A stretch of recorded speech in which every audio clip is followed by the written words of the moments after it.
ভাৰত ভূটান সীমান্ত যিখিনি আমাৰ নৈ আৰু আছে নদীবিলাক আছে এই বছৰ প্ৰতি বছৰে হয়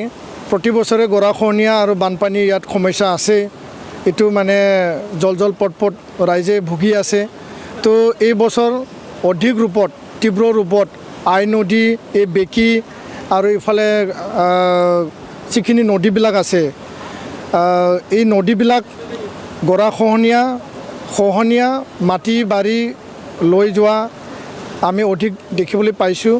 আৰু ইয়াত যিখিনি আমাৰ খেতি পথাৰ আছিল যিখিনি আমাৰ মানে ভেটি মাটি আছিল এই গৰাখহনীয়াত শ বিঘা হাজাৰ বিঘা যা গৈছে আই নদীৰ দুই মাথাউৰি ভাঙিছে আৰু এই যি বেকি নদী আজি আমি চালোঁ ওদালগুৰিত চালোঁ আৰু ইফালে মইনামাতা এই সাইডে আমি চালোঁ ইয়াত আমি খাগৰাবাৰীত আহিছোঁ আৰু মটনগুৰি এই যি বাছবাৰী ৰেঞ্জ এই তালৈকেও আমি যাম তো বৰ্তমান ৰাজ্যপাল শাসন চলি আছে ৰাজ্যপাল ডাঙৰীয়াক আমি আহ্বান জনাইছিলোঁ যে আপোনালোকে সশৰীৰে এই বিটিআৰ অঞ্চলৰ যিখিনি বানপানীৰ সমস্যা গৰাখহনীয়াৰ সমস্যা আপুনি ভিজিট কৰক তো তেওঁ যি এডমিনিষ্ট্ৰেটৰ ৰাজেশ প্ৰসাদ তেওঁ পঠাইছে আৰু অসমৰ মুখ্যমন্ত্ৰী ডাঙৰীয়াকো আমি আহ্বান জনাইছিলোঁ যে উজনি অসম ধেমাজি আৰু ডিব্ৰুগড়ত তেওঁ বান সমস্যা পৰ্যবেক্ষণ কৰিছে নামনি অসমলৈ আহক তো তেওঁ যোৱাকালি আৰু আজি যিখিনি আই নদীৰ যিখিনি গৰাখহনীয়া আৰু বানপানী এই অঞ্চল পৰিভ্ৰমণ কৰিছে আমি ধন্যবাদ জনাইছোঁ আৰু এটা কথা স্পষ্ট কৈছোঁ আমি খালি পৰিভ্ৰমণ কৰিলেই নহ'ব বুজ ল'লেও নহ'ব ইয়াৰ কাৰণে প্ৰতিহত কৰিবৰ কাৰণে জনসাধাৰণক নিৰাপত্তা দিবৰ কাৰণে আমাৰ যিখিনি খেতি পথাৰ বা যিখিনি ভূমি আছে এইটো বচাই ৰাখিবৰ কাৰণে যিখিনি পদক্ষেপ কেন্দ্ৰীয় আৰু ৰাজ্য চৰকাৰে গ্ৰহণ কৰিব লাগিব আৰু আমি নৰেন্দ্ৰ মোদী ডাঙৰীয়াক কৈছোঁ ভাৰতৰ যি প্ৰধানমন্ত্ৰী সেইদিনাখন আমি চিৰাং ডিষ্ট্ৰিক্ট যোগেদি এটা আমি স্মাৰক পত্ৰ প্ৰদান কৰিছোঁ আৰু ইয়াত কৈছোঁ যে যেনেকুৱা ৱেষ্ট বেংগলত তেওঁ মানে যিখিনি মানে চাইক্লন আহিছিল সেই চাইক্লনত তেওঁ পৰিভ্ৰমণ কৰিছিল আকাশ মাৰ্গেৰে আৰু উৰিষ্যাতো গৈছিল তেতিয়া লকডাউন আছিল সম্পূৰ্ণাংগ লকডাউন তথাপিও তেওঁ ভিজিট কৰিছে আৰু কেন্দ্ৰীয় সাহায্য প্ৰদান কৰিছে তো আমি দাবী জনাইছোঁ যে অসমৰ বানপানী ৰাষ্ট্ৰীয় সমস্যা হিচাপে ঘোষণা কৰিব লাগে অসমৰ বান সমস্যা গৰাখহনীয়া সমস্যা নৰেন্দ্ৰ মোদী ডাঙৰীয়াই সশৰীৰে ইয়াত উপস্থিত হৈ পেলাই চাব লাগে আকাশ মাৰ্গৰে চাওক বা যেধৰণে চাওক আৰু লগতে এই যি বানপানী আৰু মাথাউৰি বান্ধিব যে লাগে গৰাখহনীয়া যে হৈছে ইয়াৰ কাৰণে 10,000 কোটি টকা পেকেজ পুঁজি কেন্দ্ৰীয় সাহায্য প্ৰদান কৰিব লাগে বুলি আমি দাবী জনাইছোঁ তো পৰিৱৰ্তন ৰাইজক লাগে পৰিৱৰ্তন চবেই বিচাৰে আৰু যিহেতু ইয়াত BTCৰ দীঘল সময় ইয়াত BPFৰ চৰকাৰ আছিল সেই চৰকাৰে 1000 কোটি টকীয়া তেওঁলোকে কেন্দ্ৰীয় সাহায্য পাইছে ৰাজ্য চৰকাৰৰ পৰা তেওঁলোকে পুঁজি পাইছিল কিন্তু বেকি নদীৰ গৰাখহনীয়া বা আই নদীৰ গৰাখহনীয়া বা যিখিনি মানে পুঠিমাৰী গৰাখহনীয়া শুক্লাই নদীৰ গৰাখহনীয়া সেই গৰাখহনীয়াৰ সমস্যাটো তেওঁলোকে যিখিনি পাৰ্মানেণ্ট সলিউশ্যন স্থায়ী সমাধানৰ কাৰণে কাম কৰিব লাগিছিল এটকা পইচাও এই গৰাখহনীয়াৰ কাৰণে পেলোৱা আমি দেখাবলৈ পোৱা নাই ৰাজ্য চৰকাৰৰ ৱাটাৰ ৰিচোৰ্চ ডিপাৰ্টমেণ্টে ঠিকাদাৰবিলাকক তেওঁলোকে কাম কৰিবলৈ দিয়া হৈছে কিছু 200 মিটাৰ 300 মিটাৰ জিঅ' বেগ ইয়াতে আমি বান্ধিয়া দেখা পাইছোঁ কিন্তু এইটো পাৰ্মানেণ্ট সলিউশ্যন নহয় এটা জিঅ' বেগ 200 মিটাৰত দিছে তাৰ তলত গৰাখহনীয়া হৈছে তাৰ ওপৰত গৰাখহনীয়া হৈছে তাৰ এইটো দি সমস্যা বৃদ্ধিহে হৈছে সমস্যা সমাধান হোৱা নাই তো আমি বিচাৰিছোঁ যে বেকি নদী দুই পাৰত মানে মটনগুৰিৰ পৰা লৈ পেলাই যি তলৰ অঞ্চললৈকে আছে যি বেকি দলঙলৈকে আছে তালৈকে পূৰ্ণাংগ পৰ্যায়ত মাথাউৰি বান্ধিব লাগিব বা জিঅ' বেগ পাৰ্কোপাইন যি ব্যৱস্থা আছে সেইটো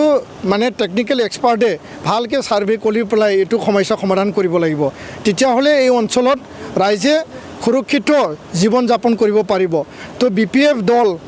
মানে হাগ্ৰামা মহিলাৰী যি চৰকাৰ 17 বছৰ আছিল তেওঁলোকে পূৰ্ণাংগ বিফল হৈছে এই গৰাখহনীয়া বান সমস্যাক লৈ BPFৰ কাৰ্যকালৰ সময়ত যি মানে জেনেৰেল যি কাউন্সিলৰ এছেম্বলি হয় সেই এছেম্বলিত এবাৰো কোনো মানে বিধায়কে কোনো মানে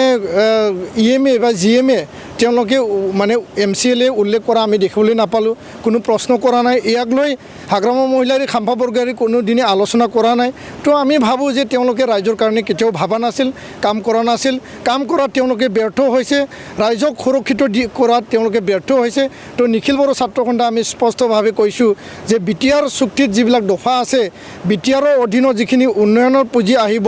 যিখিনি কেন্দ্ৰীয় চৰকাৰ ৰাজ্য চৰকাৰে টকা প্ৰদান কৰিব,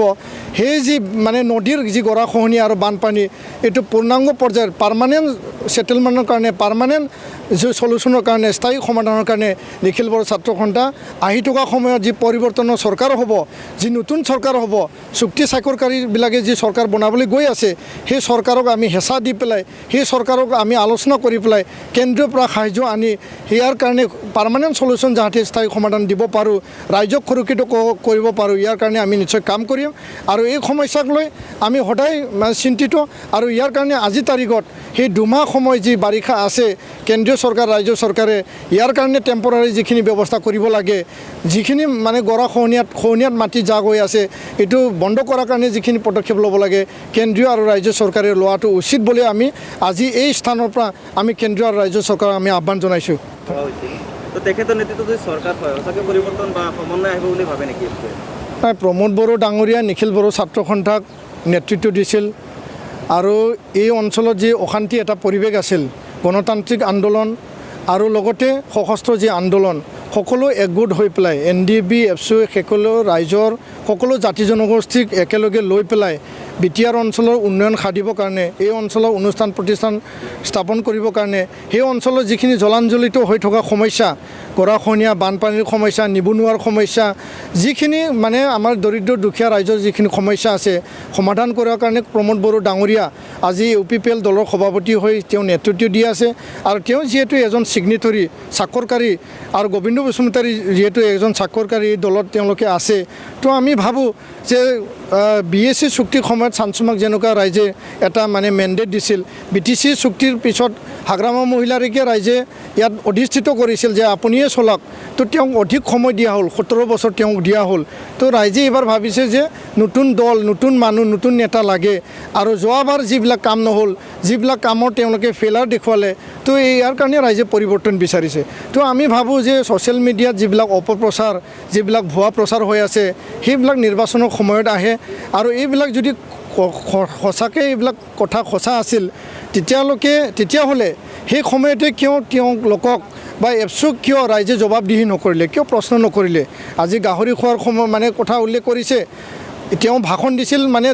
আধা ঘণ্টা, তো আজি 1.5 মিনিটৰ ভাষণটো গাহৰি খোৱাটোহে তাত সংযোজন কৰি দিয়া হৈছে। আজি NRCৰ কথা আহিছে, আজি কিবা ট্ৰাইবেল বেলেঞ্চ ব্লকৰ কথা আহিছে। তো আমি বিচাৰোঁ যে ইয়াত যথেষ্ট সমস্যা আছে, সেই সমস্যা একেলগে আমি সমাধান কৰিব লাগিব।